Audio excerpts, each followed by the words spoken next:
Olá, bom dia para você. O auxílio-doença é um benefício devido ao segurado que, por motivo de saúde, fica incapacitado para o trabalho.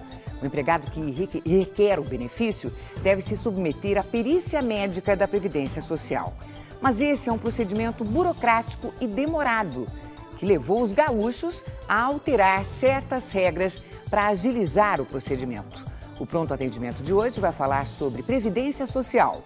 O programa também está sendo transmitido pela Rádio Cultura Brasil, 1200 AM. Sintonize também pelo site culturabrasil.com.br. E você pode participar enviando suas perguntas pela nossa página no Facebook ou pelo portal de conteúdo da cultura, o cmais.com.br/pronto atendimento. Para conversar com a gente sobre este tema, está aqui a advogada Marta Geller.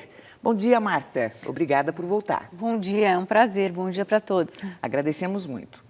No Rio Grande do Sul, o INSS está obrigado a conceder o auxílio-doença independentemente da perícia médica. Já um novo modelo de concessão poderá dispensar os atestados médicos nos casos mais simples. A obrigação de conceder o auxílio-doença aos gaúchos sem a necessidade da perícia médica foi provocada pela falta de profissionais para atender a grande demanda de perícias no Rio Grande do Sul. De acordo com a decisão do Ministério Público, caso o segurado residente no estado não consiga marcar a perícia no prazo de 45 dias, o INSS terá a obrigação de conceder o auxílio-doença. Isso se for apresentado um atestado com os dados médicos e o motivo do afastamento. O benefício poderá ser concedido por até 60 dias, com direito à prorrogação no final desse prazo. Para fazer a perícia médica para a concessão do auxílio-doença, o segurado tem de esperar até 30 dias por uma vaga. Mas esse prazo poderá ser reduzido com um novo modelo de concessão, sem a necessidade do atestado do médico da Previdência em casos mais simples. O governo ainda está aperfeiçoando esse modelo, inspirado no que é usado nos Estados Unidos. A concessão sem perícia ou com um atestado de um médico particular poderá encurtar a espera do segurado em no mínimo 10 dias. A nova regra deve levar em conta o tipo de acidente ou doença que o trabalhador tem. A ideia é aplicar uma tabela com o tempo médio de recuperação prevista para cada tipo de doença. A concessão será possível apenas para os trabalhadores com carteira assinada. Os autônomos terão de fazer a perícia sempre. Marta, essa decisão lá no Sul pode abrir um precedente para que aconteça também em outros estados? Pode, e já existe uma regulamentação a nível nacional. O INSS, o CRPS, já tem um decreto regulamentando esse tipo de benefício. A única coisa é que, na prática, o que acontece? Foi bom, por um lado, porque o INSS procura marcar realmente a perícia, essa primeira perícia, dentro desse prazo de 30 dias. Se isso não acontecer, aí sim ficará alternativamente essa possibilidade de, uma única vez, né, o segurado poder se apresentar um atestado preenchido eletronicamente. O médico ele tem que ter aquela assinatura eletrônica, ele tem que ter certificado digital. Né? Primeira coisa, você pergunte para o seu médico, quando você for entrevistar um médico aqui nessa semana, se for, provavelmente irá, então você pergunte a ele se ele tem certificado digital e se ele está habilitado para fazer, se ele conhece essa possibilidade de preencher esse atestado digital. Você vai verificar que não. Então, assim, a dificuldade maior é essa, ele tem que ter o certificado digital. Por quê? Porque isso é feito eletronicamente pela internet. Entendi. Ele tem que estar habilitado, quer dizer, o INSS vai verificar se ele é um profissional, além dele ter a certificação digital, ele vai estar no CRM habilitado, com a licença regular, CRM ok. E aí sim, esse atestado médico eletrônico, né, pedindo o afastamento daquele segurado, daquele trabalhador, que realmente a matéria bem lembrou, tem que ser um trabalhador com registro em carteira.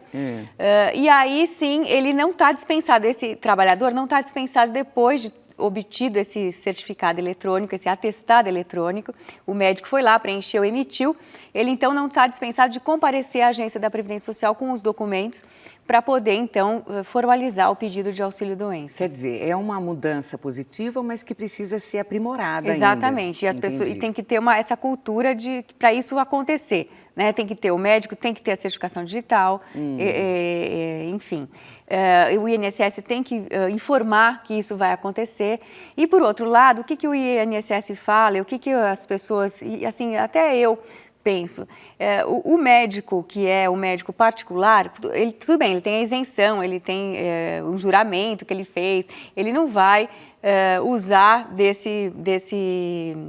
da profissão dele para cometer uma fraude, enfim, beneficiar o paciente particular.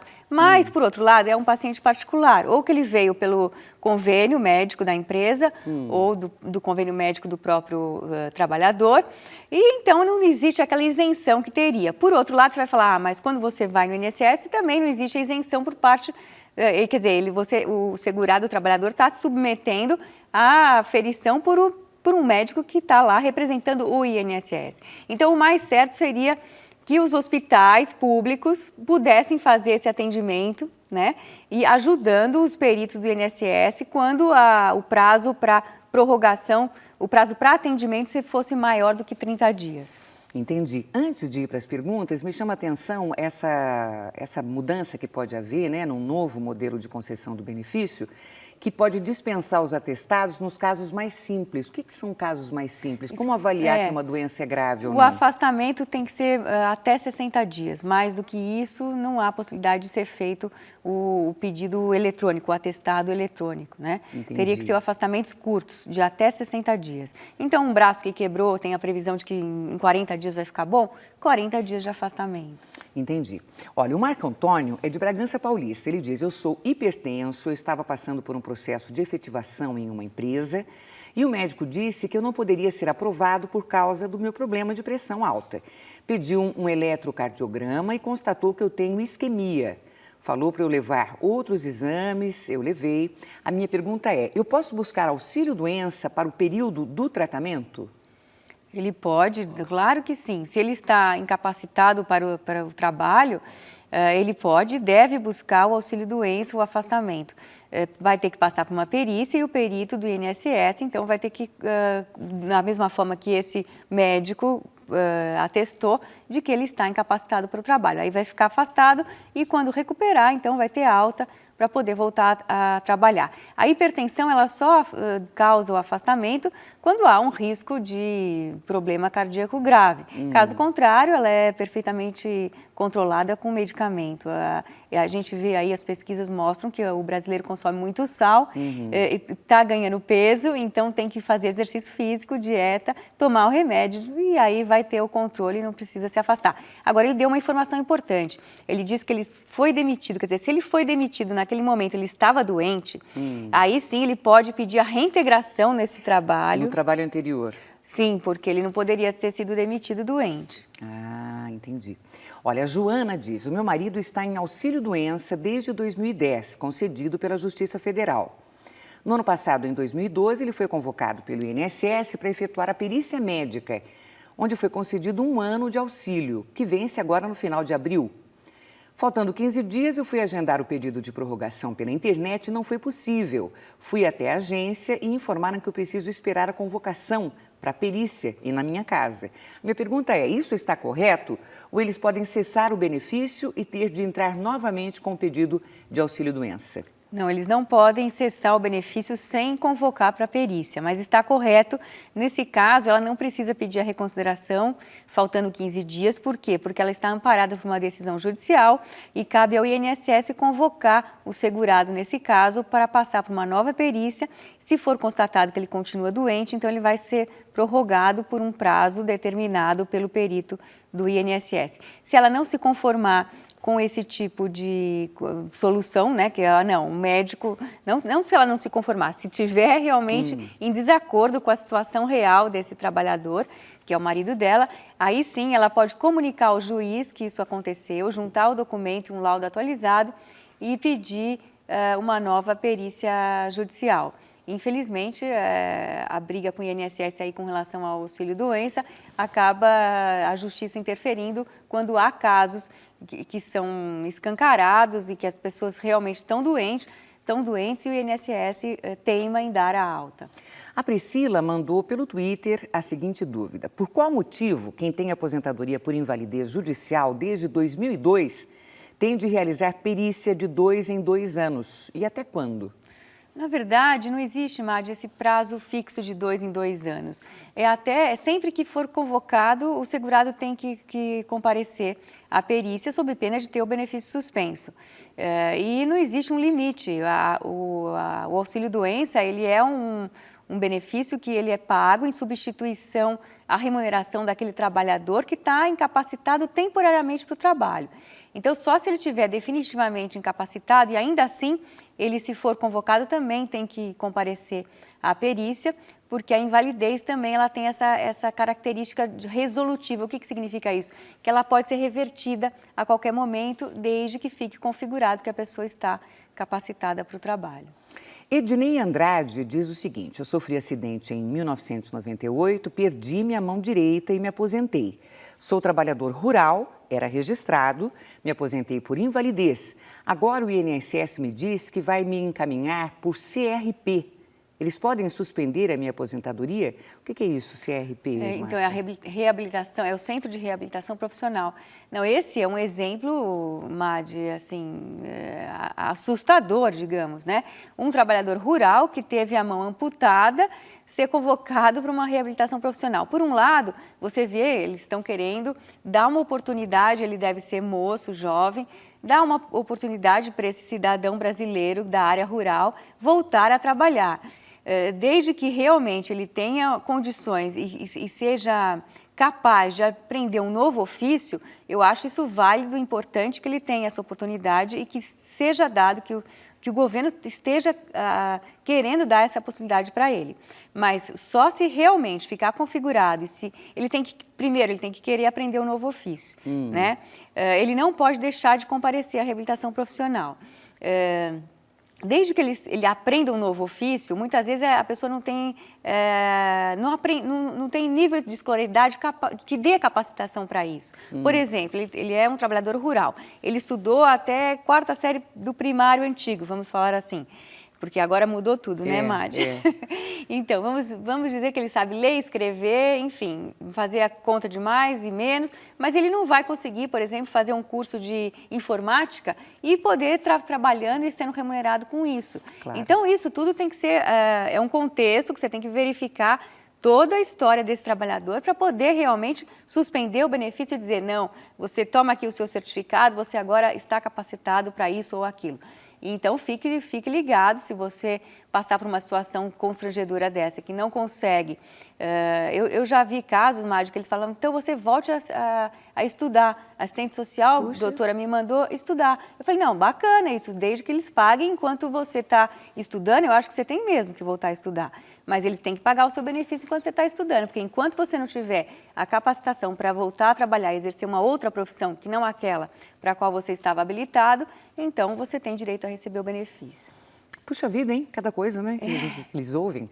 Olha, a Luzia Pereira, ainda sobre o trabalho rural, ela diz, gostaria de saber se tempos trabalhados rural, né, servem para completar tempos trabalhados em firma para conseguir aposentadoria. Serve sim, ela pode somar os tempos e existem até decisões que a gente chama de aposentadoria híbrida. Você pega o tempo rural, e o tempo rural ele tem um tempo reduzido, não é o mesmo tempo que você precisa para a aposentadoria no serviço urbano, então você pode sim somar os tempos, inclusive usar o tempo rural, aquele tempo proporcional rural com um acréscimo, com aquela redução, na verdade, que vai gerar o seu direito reduzido no cômputo total. Já tem jurisprudência nesse sentido e o que o INSS vai fazer é somar o tempo normal, sem a redução. De Igaraçu, Pernambuco, vem a pergunta de Rafael Santana. Ele diz, minha tia trabalha numa empresa, ela tem tendinite, artrite e osteoporose devido ao trabalho. Ela foi ao INSS em Paulista, Pernambuco, fez a perícia médica e o médico diagnosticou que ela estava apta ao trabalho. Ela voltou ao trabalho, as dores também voltaram, deu nova entrada no INSS e está esperando. Porém, a empresa faliu nesses dias. Como fica a situação dela? Puxa vida, que situação. Ela tem que ir ao INSS, dar entrada a um novo pedido de afastamento. E se por um acaso ela não conseguir, ela tem que entrar na justiça, porque ela tem a documentação médica de que houve um agravamento daquele quadro anterior. E aí, em função desse agravamento, ela ou consegue um novo afastamento por doença ou a própria aposentadoria por invalidez. O fato da empresa estar falindo não significa, podem falar, mas as contribuições não foram efetuadas, porque muitas vezes o que acontece com uma empresa que está numa situação de dificuldade financeira? Ela deixa de recolher as contribuições previdenciárias. Então, mesmo que essas contribuições não tenham sido efetivadas, a proteção social ela não vai ficar desamparada, ela vai conseguir, porque se o INSS negar administrativamente, na justiça ela vai conseguir o benefício. Adalto de Oliveira é de Itu, ele diz. Eu sempre trabalhei em laboratório hospitalar. Em 2006, completei 26 anos de atividades nesta área. Eu tentei me aposentar pelo INSS, mas foi negado, mesmo tendo apresentado todos os documentos exigidos. É regime especial ou insalubre. Em seguida, eu entrei na justiça e no final de 2010, o juiz considerou o meu pedido procedente. Já o INSS recorreu e o processo está no tribunal já faz mais de um ano. Gostaria de saber quanto tempo leva para o desembargador julgar o recurso impetrado pelo INSS. Pois é, não existe um tempo certo, é um tempo aproximado. Já foi pior, Madi, já tive processos de salário maternidade, logo que a Constituição foi promulgada, que a trabalhadora autônoma, Madi, não tinha direito a salário maternidade. E eu tive processo que durou exatamente 22 anos. 22 anos após, a menina era uma menina que tinha nascido em 88, então os desembargadores, eles levaram 22 anos para dar fim ao processo. Puxa. Então, hoje em dia não acontece mais isso, por quê? Porque o Conselho Nacional de Justiça está em cima dos tribunais. Então, existe também uma força-tarefa, os desembargadores não querem, ninguém quer mais essa justiça para o Brasil. Nós não queremos uma justiça que leve 20 anos para julgar. Mas, ao mesmo tempo, não existe um prazo certo para que isso aconteça. Então, existem os critérios que os tribunais estão adotando para poder dar conta do volume de demandas, principalmente quando tem do outro lado um órgão público como o INSS. A gente sabe que as demandas, o que mais atola os tribunais são as demandas contra as entidades públicas, entre elas o INSS é campeão de ações. Então, nesse caso, não dá para eu dizer para ela, olha, vai levar 3 anos no TRF, mas a média é de 4 anos aqui no TRF da Terceira Região para que esse recurso seja julgado. Lígia Mota é de Retirolândia, na Bahia. O meu pai se aposentou por idade e depois de 14 anos de aposentado, o INSS suspendeu o pagamento da aposentadoria solicitando documentação do emprego rural. O advogado deu entrada com vários documentos, mas isso já faz mais de um ano e até agora o juiz não resolveu o caso. O que eu devo fazer? Devo dar entrada com um advogado mais ágil no pedido de indenização pelo tempo? Então, é outro equívoco. O advogado não é um advogado mais ágil que vai resolver isso. Na verdade, o advogado que oferece facilidade, você deve desconfiar, ficar com o pé atrás. Porque, na verdade, existe um trâmite processual, o começo, o meio e fim. E não existe um advogado que possa fazer isso com mais celeridade do que outro. O que existe são varas diferentes. Você pode ter tido um azar de ter caído numa vara onde o juiz... Na verdade, olha só, Madi, o juiz, ele é também administrador da sua própria vara. Só que ele não fez curso de administração para isso. Então, se você tem um juiz com maior gestão sobre os processos, você vai ter mais sorte, porque aquela vara vai tramitar mais rápido. Então, o que falta é aparelhamento para a nossa justiça com pessoas especializadas, para dar mais tempo para o juiz também fazer aquilo que ele está lá para isso, para julgar, não para administrar aqueles processos todos. Então, o que acontece? Dependendo da situação, um processo... o meu processo está mais rápido, do meu amigo, coitado, está mais devagar. Mas não significa que é por conta do advogado ser mais ágil ou não. Então, na verdade, existe uma tramitação, essa tramitação demora mesmo, porque existe o começo, meio e fim do processo, então o processo é distribuído, existe a decisão do juiz, depois um recurso, e tudo isso leva tempo. Então, o que você tem que fazer fazer é sempre se comunicar com o seu advogado, que ele é a pessoa mais informada sobre o seu processo para te dar essa informação. Muito bem, nós já voltamos então com outras perguntas sobre Previdência Social. Continue aí, continue enviando suas dúvidas. Até já. Nós estamos de volta com o Pronto Atendimento. O nosso tema de hoje é a Previdência Social e quem está tirando suas dúvidas é a advogada Marta Geller. Marta, o José Ulisses mandou um e-mail, ele diz: meu pai é aposentado, tem uma doença cerebral, ele depende da minha mãe para tudo. Eu soube que daria para aumentar o valor da aposentadoria para ajudar nos gastos. É verdade? Essa revisão é possível, Marta? Ele está aposentado por invalidez? Ele diz que, na verdade, ele não diz, ele diz que é aposentado. Depende da situação, existem casos em que cabe a revisão, né? Você tem que ficar atento que esse prazo para você rever é de 10 anos, da data da concessão do benefício inicial, e uma vez que ele esteja dentro de alguns períodos, dependendo da situação, por exemplo, para invalidez, se ele teve a auxílio-doença anterior e se ele teve intercalado com o auxílio-doença, recebeu também salário, remuneração, portanto fez contribuições no período entre até conseguir o benefício, nesses casos existem decisões, inclusive o Supremo já decidiu que cabe a revisão, já está regulamentada, administrativamente já estão convocando os segurados para receber. Outra situação é a do teto. As pessoas que tiveram a média no cálculo do benefício ficaram limitadas no teto. Então, elas recuperavam no primeiro reajuste anual e depois, se tivesse alguma gordura a mais ainda para receber, em função do reajustamento, elas recuperaram uma parte, mas ainda ficou um valor que elas não receberam. Então, o Supremo Tribunal Federal também diz que deve ser pago a esses segurados essa diferença. Então, algumas situações dão direito à revisão, sim.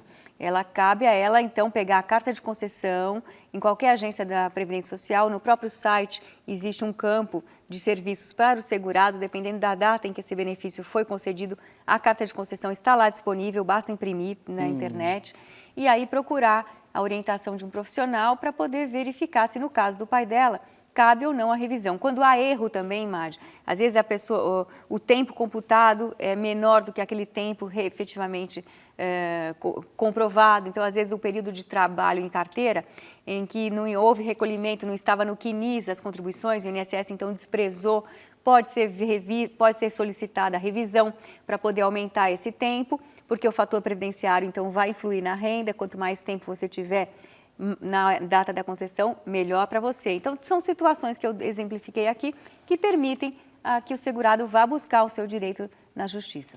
A Dirce é de Sumaré. Ela diz: em maio eu vou completar 60 anos. Eu tenho 11 anos de registro na carteira e eu pago há 5 anos no carnê. Será que eu já posso me aposentar? O que eu tenho que fazer? Ela tem que ter 15 anos de contribuição para aposentadoria por idade e 60 anos. Ela vai completar 60, portanto, ela ainda vai ter que completar essa carência de 15 anos de contribuição. Mas ela tem 11 anos de registro em carteira e paga há 5 anos. Ah, desculpa. Então são 16, então ela já né? tem, ela tem 11 e paga 5, ela tem 16 anos. Ela completando 60 anos, ela já pode requerer o benefício. O cálculo vai ser feito com base nas 80 melhores contribuições dela de julho de 94 até agora. Vão desprezar 20% das menores contribuições, vezes 70%, Madi, mais 16%, que é 1% para cada ano desses 16 que ela tem. Então, vai ser 86% dessa média aritmética.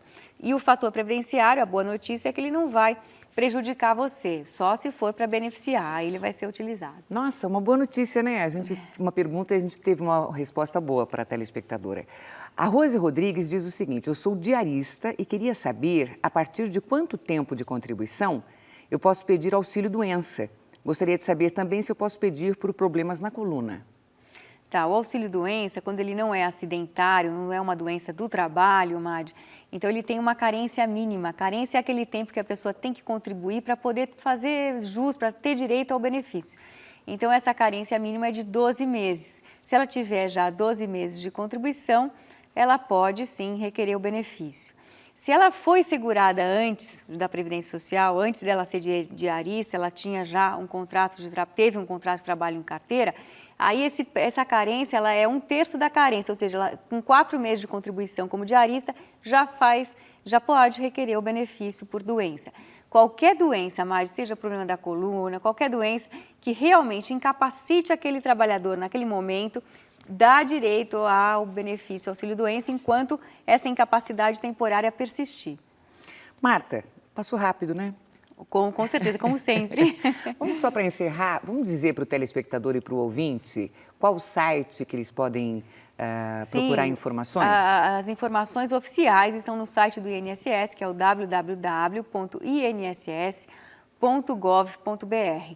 E para informações na Justiça, você quiser saber onde você deve dar entrada, que juizado especial procurar, você consulte o site da Justiça Federal, que é o www.trf.jus.br. Lá você vai ter o mapa do Brasil. Se você puser da sua região trf3.jus.br, você vai ter o mapa do Brasil. Se você não for do estado de São Paulo, Mato Grosso, você vai verificar ali o seu estado, clica em cima, vai cair na página da Justiça. Muito obrigada, Marta. Até semana que vem. Até. O Pronto Atendimento de hoje fica por aqui. Amanhã a gente volta às 8h em ponto com o tema Planos de Saúde. Bom dia para você e até lá.